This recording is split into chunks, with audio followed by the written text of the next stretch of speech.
اگر آپ کو ہماری ویڈیو اچھی لگے تو سبسکرائب ضرور کریں، اس سے ہماری حوصلہ افزائی ہوگی اور مزید اس طرح کی ویڈیو ہم آپ کی خدمت میں پیش کرتے رہیں گے۔ کمنٹ سیکشن میں اپنی قیمتی رائے کا اظہار ضرور کیجیے۔ شکریہ۔ السلام علیکم۔ بسم اللہ الرحمن الرحیم۔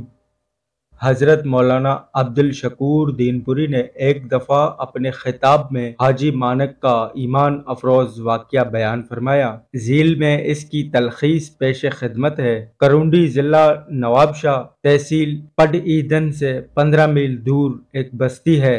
وہاں مرزائیوں نے چیلنج کیا کہ ہم مسلمانوں سے مناظرہ کریں گے۔ مولانا لال حسین اختر وہاں پہنچے۔ سندھ کے تمام بڑے علماء چیئرمین وہاں پہنچے۔ ہزاروں کا مجموعہ ہو گیا۔ مولانا لال حسین اختر نے اپنی پہلی ٹرم میں کھڑے ہو کر اعلان کیا کہ میں آج ثابت کروں گا کہ مرزا جھوٹا تھا، کذاب تھا، اس کا دعویٰ بھی جھوٹا تھا، الہام بھی جھوٹے تھے، وحی بھی جھوٹی تھی، پیش گوئیاں بھی جھوٹی تھی، وہ بھی جھوٹا تھا، اس کی تمام کتابیں جھوٹی تھی۔ جو مرزائی مقابلے میں تھا اس کا نام عبدالحق تھا۔ اس بدبخت لعین کو پتہ نہیں کیا خیال آیا، وہاں پر چونکہ اس کی زمین تھی، بہت سارے اس کے مزارات تھے، مرزائیوں کی ایک بستی تھی، وہ بندوقوں کے ساتھ آیا تھا۔ اس نے کھڑے ہو کر کہا کہ میں بھی ثابت کروں گا کہ محمد بھی ایسا تھا۔ نعوذ باللہ۔ اس نے کہا کہ میں ثابت کروں گا تمہارا نبی ایسا تھا۔ شور پڑ گیا۔ اس نے جو الفاظ کہے مسلمان جذبات میں کھڑے ہو گئے۔ دوسری طرف بندوقیں تھی، کچھ حالات ایسے تھے، پولیس بھی تھی، بات ٹل گئی، لڑائی نہیں ہوئی۔ مسلمان بڑے پریشان ہوئے، مرزائی چلے گئے، مناظرہ یہاں پر ختم ہوا۔ یہ جملے ہم برداشت نہیں کریں گے، وہ معافی مانگیں، یہ اس نے ہمارے سینے پر مونگ ڈلے ہیں، ہمیں اس نے چھری سے ذبح کر دیا، مسلمان بے غیرت نہیں ہے، یہ جملے اتنے سنگین ہیں ہمیں موت آ جاتی، یہ جملے ہمیں برداشت نہ کرنے پڑتے۔ مسلمان روتے ہوئے گئے۔ حاجی مانک کہتا ہے کہ جب میں نے یہ بات سنی تو سر پکڑ لیا، میں روتا رہا۔ یہ بات ساری بستی میں پھیل گئی کہ عبدالحق نے اتنی گستاخی کی اور اتنی زبان درازی کی، اتنی بے ادبی کی، اتنی بکواس کی، ہر مرد کی زبان پر یہی بات تھی۔ حاجی مانک کہتا ہے کہ میں گھر آیا تو میرا گھر بدلا ہوا تھا،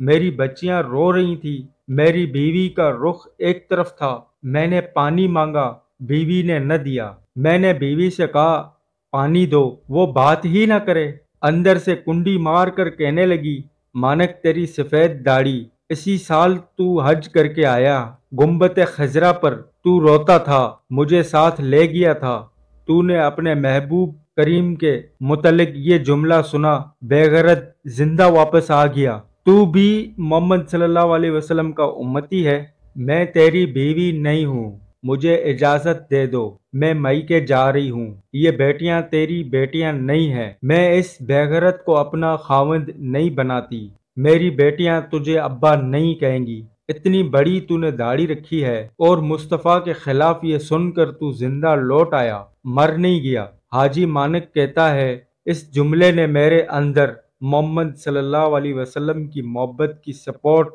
بھر دی، مجھے کرنٹ سا لگا، حضور صلی اللہ علیہ وسلم کی زندگی کا سارا نقشہ میرے سامنے آ گیا، آقا صلی اللہ علیہ وسلم کی محبت نے جوش مارا، میں پھر بے خود ہو گیا، میں نے کلاڑی اٹھائی اور اس مرزائی عبدالحق کی طرف چل پڑا، کلاڑی ہاتھ میں لے لی، اور تو اس کے پاس کچھ نہیں تھا، پستول ریوالر وغیرہ اس کے پاس نہیں تھا، دل میں فیصلہ کر لیا کہ یا مصطفیٰ یا گستاخ، آج بھونکنے والا کتا زندہ رہے گا یا محمد صلی اللہ علیہ وسلم کا عاشق جان دے گا۔ سیدھا گیا، عبدالحق پھر رہا تھا، اس کو خیال بھی نہ آیا کہ یہ بوڑھا مجھے کچھ کہے گا۔ 50 سال حاجی مانک کی عمر تھی، سفید داڑھی تھی، کہتا ہے کہ میں ویسے بوڑھا ہوں مگر دل جوان تھا، خون میرا جوان تھا، رگوں میں جو خون تھا وہ جوان تھا۔ میں نے عبدالحق کو قریب جا کر کہا او گستاخ، او مرزائی، او مرتد،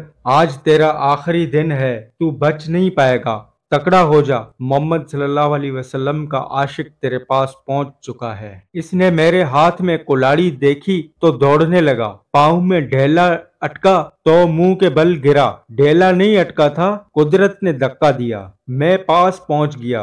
मैंने कुल्हाड़ी के वार करने शुरू कर दिए। मैंने इसको जूते से सीधा किया। मैंने इसके सीने पर कुल्हाड़ियां मारी। मैं जोर से वहां कहता रहा कि इस सीने में नबी का कीना है। फिर मैंने दिमाग पर कुल्हाड़ी मारी। मैंने कहा तेरा दिमाग खराब था। फिर मैंने जबान को पकड़कर कुल्हाड़ी से काटा। मैंने कहा ये भौंकती थी। फिर मैंने उंगली को लकड़ी पर रखकर काटा। मैंने कहा जब तूने गुस्ताखी की थी तो उंगली मदीने की तरफ उठाई थी। मैं इस उंगली को काट दूंगा जो मोहम्मद सल्लल्लाहु अलैहि वसल्लम की गुस्ताखी करेगी। हाजी मानक कहता है कि जब मैं हैदराबाद जेल गया तो हुजूर अकरम सल्लल्लाहु अलैहि वसल्लम की ज़ियारत हो गई। आप सल्लल्लाहु अलैहि वसल्लम ने कहा बेटे घबराना नहीं, तू फांसी के तख्ते पर चढ़ा तो तेरी शहादत की मौत होगी। हाजी मानक कहते हैं कि मैंने इसको खत्म किया। मेरे कपड़े इसके खून से खून आलूदा हो गए। पलीद खून से, मुर्तद के खून से नफरत आ रही थी, बदबू आ रही थी। मैं सीधा थाने चला गया। करीब थाना था। थानेदार ने मुझे देखा कि सर पर पगड़ी नहीं, हाथ में कुल्हाड़ी है, कपड़े खून से भरे हुए हैं और थानेदार मुझे जानता था। मैं शरीफ आदमियों में शुमार होता था। मैं कभी कभी मस्जिद में अजान भी देता था। थानेदार ने कहा मानक खैर है। मैंने कहा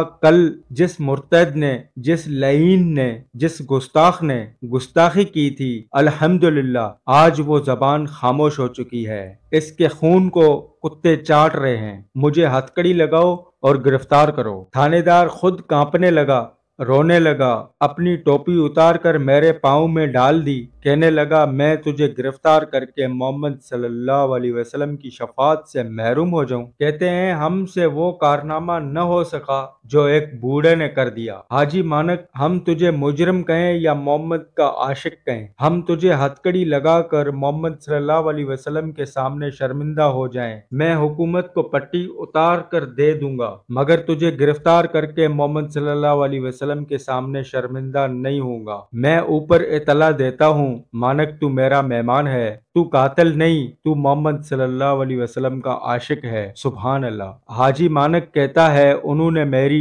बड़ी खिदमत की। सखर पुलिस को इतला दी, वो भी आए, मेरे करीब कोई ना आया। मुझे कहा कार में बैठ जाओ। आपस में चहमगोइयां करने लगे। कहने लगे हम औरतों को पकड़ते हैं, आज तक हमने डाकू पकड़े, आज तक हमने चोर पकड़े, आज इसको ले जा रहे हैं जिसके दिल में मोहम्मद सल्लल्लाहु अलैहि वसल्लम की मोहब्बत है। मानक कहता है कि मैं सखर जेल में गया तो तमाम डाकू इकट्ठे हो गए। देखकर रोने लग पड़े। कोई कहने लगा मैंने माँ को कत्ल किया, दूसरे ने कहा मैंने बहन को कत्ल किया, एक ने कहा मैंने अपने बाप को कत्ल किया। मानक तेरी किस्मत का क्या कहना, मोहम्मद सल्लल्लाहु अलैहि वसल्लम के दुश्मन को कत्ल करके आया है। रोने लगे, कहने लगे जेल तो यह है कि जिससे खुदा भी राजी हो, मुस्तफा भी राजी हो। सुभान अल्लाह। कोई दूध ला रहा है, कोई फ्रूट ला रहा है। पता चला तो मोहम्मद अली जालंधरी वहां पहुंचे। मौलाना काजी एहसान अहमद शुजात आबादी वहां पहुंचे।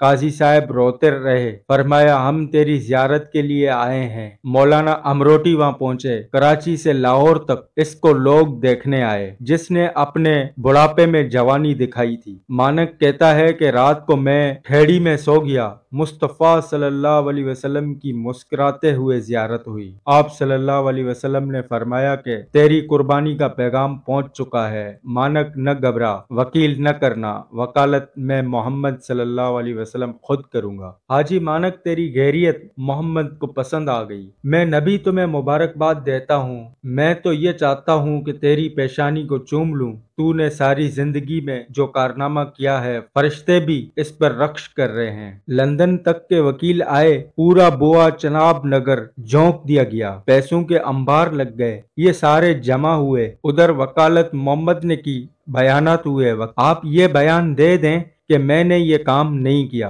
मानक ने खड़े होकर कहा मैंने ये काम किया है। ये कुल्हाड़ी अब भी मौजूद है जो भी मेरे मुस्तफ़ा सल्लल्लाहु अलैहि वसल्लम की गुस्ताखी करेगा मैं इस पर यही कार्रवाई करूंगा। 3 साल मुकदमा चला, जज ने जो फैसला लिखा वो सुन लो। जज ने जब हालात सुने, इसने फैसला लिखा कि मोहम्मद सल्लल्लाहु अलैहि वसल्लम का गुलाम, नबी का आशिक, पैगंबर का उम्मती, मोहम्मद अरबी का दीवाना सब कुछ बर्दाश्त कर सकता है, अपने नबी की तौहीन बर्दाश्त नहीं कर सकता। जब अब्दुल हक ने नबी की गुस्ताखी की, हाजी मानिक दीवाना बन गया। हाजी मानिक की अकल ठिकाने न रही। हाजी मानिक आपे से बाहर हो गया। इसने इस वक्त कत्ल किया जब इसकी अकल ठिकाने नहीं थी। इसकी अकल ठिकाने ना हो, इस पर कानून लागू नहीं होता। ये नबी का दीवाना है, मैं इस दीवाने पर कोई कानून लागू नहीं करता। इसने जो कुछ किया ठीक किया और मुर्तद की सजा भी कत्ल है। सुभान अल्लाह। खुदा की कसम, मानिक जिंदा रहा, इनमें फिरता रहा। मोहम्मद सल्लल्लाहु अलैहि वसल्लम ने इतनी निगाह डाल दी कि आज तक बंदूकों वाले इसका बाल भीगा नहीं कर सके। मोहम्मद सल्लल्लाहु अलैहि वसल्लम की खत्म नबूवत की गुलामी आज भी हिफाजत कर रही है। सुभान अल्लाह। हाजी मानिक 87 साल का इस तरह मालूम होता है कि अभी हौज़े कौसर से नहा कर आया है। ये सिंध का वाकया है। मैं जब भी इस इलाके में जाता हूँ, इसको बुलाता हूँ, देखता रहता हूँ, रोता रहता हूँ। मुझे कहता है, दीनपुरी मेरी तरफ क्यों देखते हो? मैंने कहा, मैं इन आंखों को देखता हूँ जिन्होंने मोहम्मद सल्लल्लाहु अलैहि वसल्लम को देखा है। सुभान अल्लाह। करुंडी से जाकर तस्दीक करें, बात गलत हो तो मुझे मिंबर से उतार देना। ये करुंडी पड ईदन से 15 किलोमीटर दूर है। मानक वहाँ रहता है। इसको दूर से देखकर आप समझ जाएंगे इस बस्ती में कोई इतना हसीन नहीं जिस पर मोहम्मद सल्लल्लाहु अलैहि वसल्लम की निगाह पड़ चुकी है। खुदा की कसम, यूं महसूस होता है जैसे खून टपकता है। 87 साल की उम्र है, लेकिन मालूम होता है कि अभी हौज़े कौसर से पानी पी कर निकला है। सुभान अल्लाह। कहता है कि 8 दफा जेल में मुझे हुजूर अकरम सल्लल्लाहु अलैहि वसल्लम की जियारत हुई। हर 8वें दिन आप सल्लल्लाहु अलैहि वसल्लम की जियारत हो जाती थी। आप सल्लल्लाहु अलैहि वसल्लम तसल्ली देते थे कि मानक न घबराना, मोहम्मद तेरी वकालत कर रहा है। ज़य नसीब जिसे इश्क रिसालत की दौलत मिल गई और एक मुसलमान के लिए इससे बढ़कर और कोई चीज नहीं होना चाहिए। दुआ है कि अल्लाह ताला हमें भी इस वाक़या से सबक हासिल करके अपने नबी के लिए जान, माल, वक्त हर चीज कुर्बान करने की तौफीक अता फरमाए। आमीन।